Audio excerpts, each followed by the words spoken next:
Tired of digging through Gusto's menus to add a new job title? Learn to set one up in under 60 seconds. We'll open People, go to More, then find Job Titles. From there, you'll add your role and save it in seconds. To get started, open up Gusto in your browser.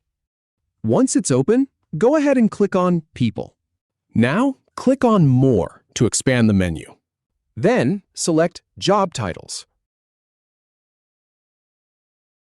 On the Job Titles page, click Add Job Title.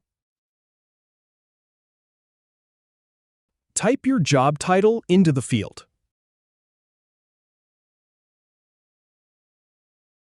Finally, click Save to finish. If you have any feedback or if any info is inaccurate, please leave a comment below. We'll do our best to answer or redo the video if needed. Thanks for watching.